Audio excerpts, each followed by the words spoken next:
Hi guys, welcome to the Crew Family Philippines. Today I'm going to be discussing a little topic about don't move to the Philippines if you're this type of guy. Get, I guess when we get older we get grumpy, and I have been myself, and I try to fight that and stay away from it. I'm Monty Crew. Hi, and I'm Argel Crew. We're a married couple living in the Philippines. We will be covering topics about everyday life here in the Philippines. Tap that subscription button, tap that bell notification so you don't miss out on anything. You know, if you're going to come here and you want to retire, you want to relax, you want to enjoy your life, I don't know, what that entails for you, but for me, it's enjoying the beach, enjoying the nice ocean breezes, the going up in the mountains and venture around when I can. I've had 2 strokes and a heart attack, so I can't get out that much, get up that high, or walk a long distance, but I try to get out there and enjoy myself when I can. And I have a wife and daughter, and I want to enjoy them. I don't know, I just don't want to be, mean to people and think that I'm entitled to something that I'm not. You're moving to a country where people are, English is their second or maybe third language. And I don't know about you, but, I've heard so much in America that, oh, you moved to America to learn to speak the language. Well, you're moving here to a country and that's not their first language, so maybe they don't understand you or understand your accent. A lot of their English that they learn is from Europe more than America, I think, because they have that different little accent, that the Europeans more have. And so, if you're, I'm going to give you an example of a friend of mine. I won't say his name, but he knows who he is. I told him I was going to make a video, and it's going to be a little bit about him. But he came here, and traffic is a murder for him. He absolutely hates it. He gets upset. He cusses the whole way going somewhere and coming back.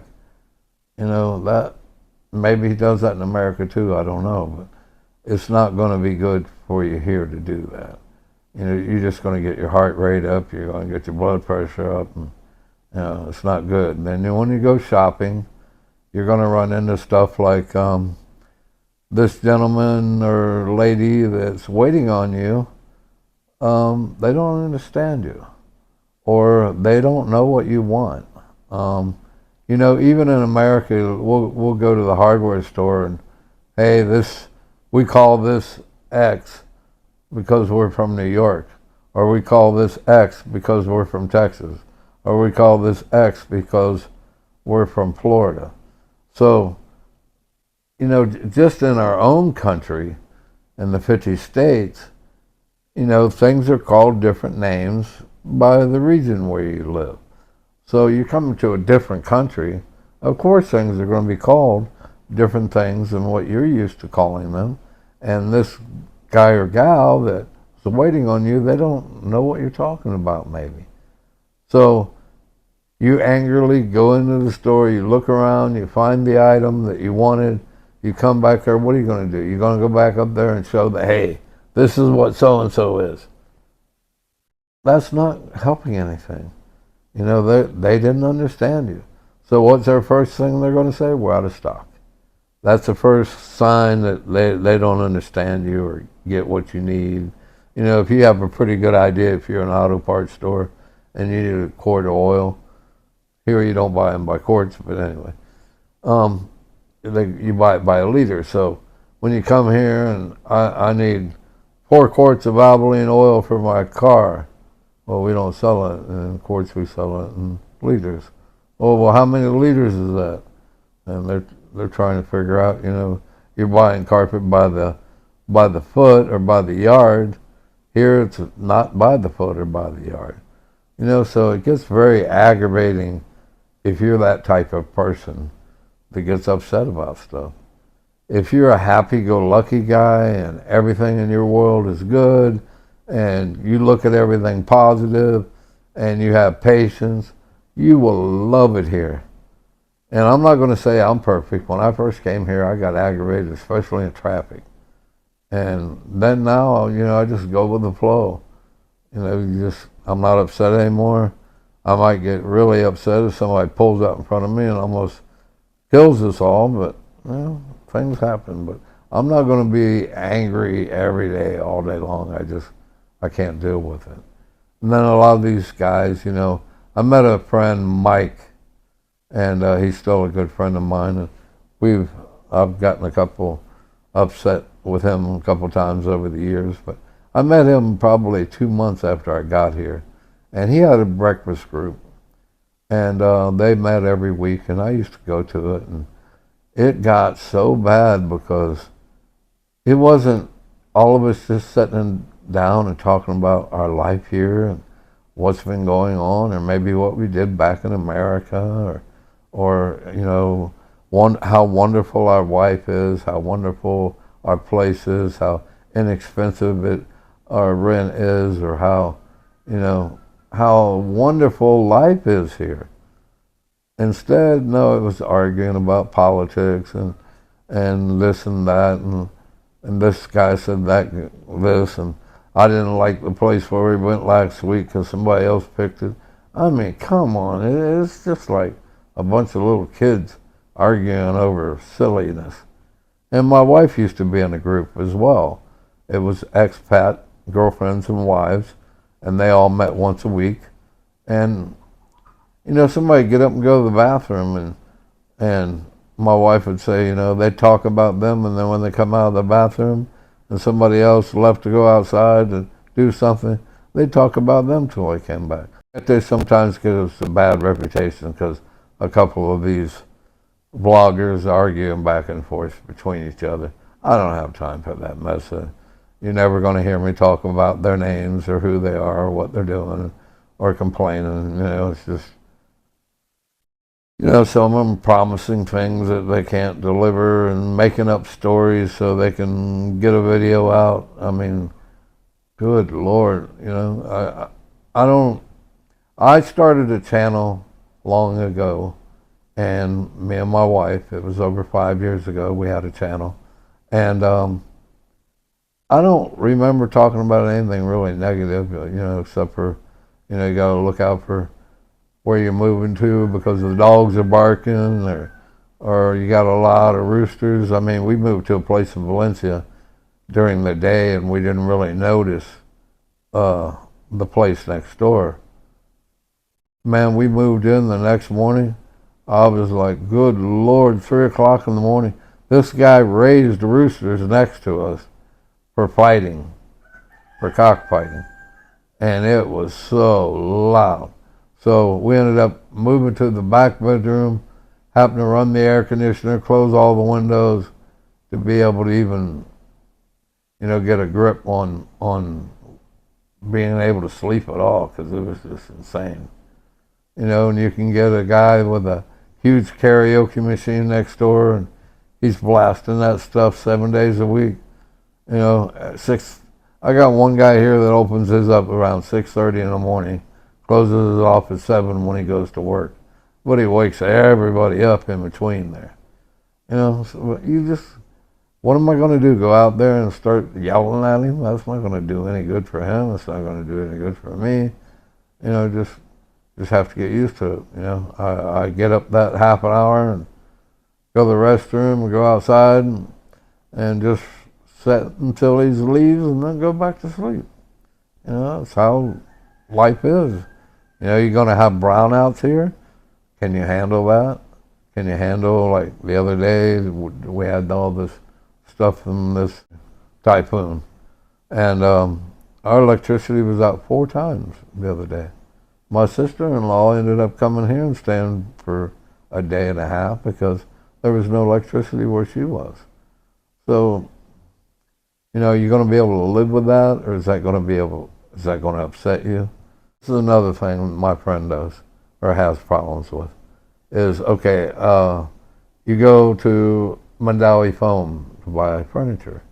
And the person there is trying to get an idea of what you're actually looking for. You're telling them in English and you're talking fast, and they're like, so they ask your significant other, hey, what do you guys need in Visayan? Here, you know, that's mostly spoken on this side. And he gets upset about that because why are they talking to her? It's me. It's my money. It's my furniture that I want. They need to talk to me. Well, if they're not understanding you, then maybe they have to talk to her. I let my wife talk all the time. I'd rather her go buy something than me because she's going to get a better price on it. Even, I don't know if that's the case in Mandawi foam. Not putting them down or anything. I'm just saying if you're at the marketplace or whatever and you walk in there and you say, hey, I need so-and-so vegetable, and how much are they? It's a good chance you're going to pay more than if you just sent your wife up there, your girlfriend up there, and you stayed away. You're probably going to get a better price. For an example, we went and bought a tripod so we can do videos. I went to the mall. I'm not going to say the place, but I went there, and how much is this? It's about $45. I was like, wow, that's kind of expensive. Okay, I'll wait. And so a few days later, me and Erigo were down, and same place. And I said, I'm just going to stay out here. Can you go in there and look at the tripod that I wanted? It's over there in the corner, standing up, and it's got something stuck on it. She goes over there and she looks at it, asks the lady how much it is. $21. You know, you just have to be smart, be patient. If you're dating a girl here, you know, be nice to her, be kind to her, be kind to her family. Don't get used, don't get abused. You know, I've said this before on other videos of mine. You know in your heart if a girl loves you or she doesn't love you. And, you know, if she's not holding your hand, she's walking behind you or in front of you or just running in the stores where you buy me this and buy me that, she doesn't care about you. If she's got her arm around you, introducing you to everybody you're running into, and hey, this is my new boyfriend, my husband, my fiance, whatever it is, and they're, hey, I'm proud of him. He's who I want to be with. I'm happy with him.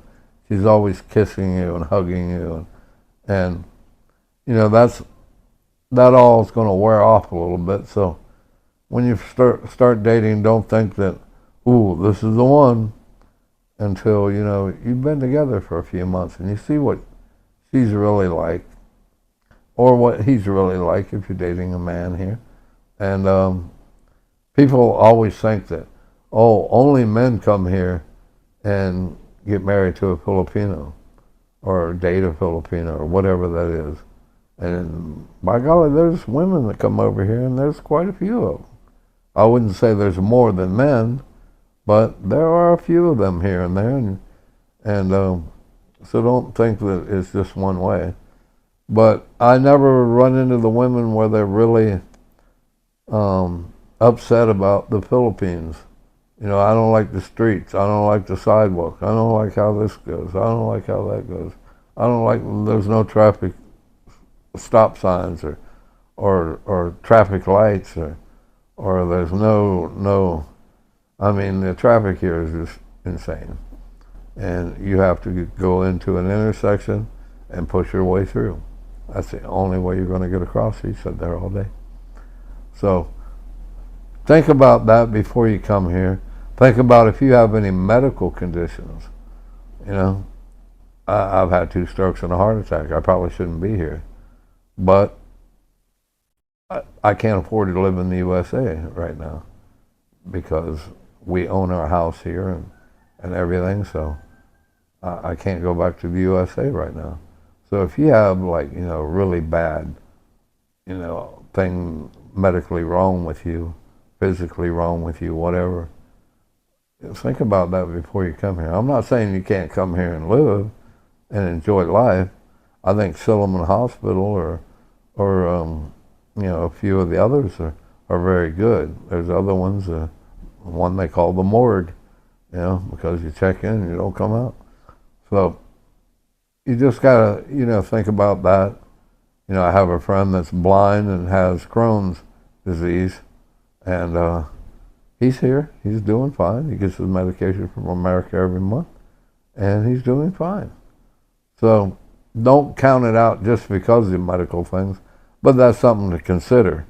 If you're there and you have Medicare and it takes care of all your hospital and everything that and you have to go there often, or you get dialysis or something like that, probably wouldn't be a good idea to hop on a plane and go to 10,000 miles away from, or 8,000 miles or wherever you're at, to a different country to where they don't accept your Medicaid or insurance or whatever you have. So think about all those things. Think about having some money in your pocket before you come over here. It's probably going to cost you, if you buy a bike, get an apartment, and set up with furniture and pay your deposits and all that stuff, I would bring $5,000 with you for that. And I would also keep, about 10, 15 grand, 20 grand, whatever it is in the bank, in case you need to take a trip back home quickly, or, you have a medical emergency, or your wife or girlfriend or kids or whatever have a medical emergency. You need to have some backup, And I'm not saying I'm perfect. If you're watching my channel and you know me, I've made a ton of mistakes, and I'm still okay because I have great friends and I have great people that support us and help us, and they have our back. When you get our age, you realize friends are very, very important. Family, sometimes yes, sometimes no. Sometimes your friends become your family, and your family actually fades away. I've got wonderful kids that I love to death. They love me. They live in America. They're both over 18 and grown and do their own thing, and it's great. We talk and get along, and people get on me about me and Ariel's age gap. I deal with that, and basically it's just people are going to be upset no matter what you do, so it doesn't matter. We're happy, we're in love, we have a great relationship, we have a wonderful, almost 4-year-old daughter, and we get along great. We love it. We love each other. We're happy. We're happy in our little place. We're happy with our little YouTube channel and our group of followers and watchers, and we appreciate all of that from the bottom of our heart. And we hope that everybody has a wonderful day, night, morning, whatever it is. And want to tell you all God bless, and think about that, before you jump on a plane and go to a different country. And if you're going to come here, I've heard people say, I'm going to come there for 1 month. I think it's good that you want to come here, stay 6 months at least in an area. And then if you don't like it, maybe you try a different area, or you don't like the Philippines altogether, go back home. But just don't come over here and, I'm going to have things my way, and people are going to do things I want them to do when I want them. That's not going to happen, bro. This is not your country. This is not home. You screaming and yelling and throwing fits, that's not going to help you. And it's not going to make anybody happy here.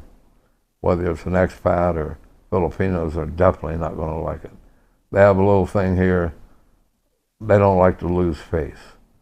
And that is basically, don't make them feel stupid, because they will retaliate.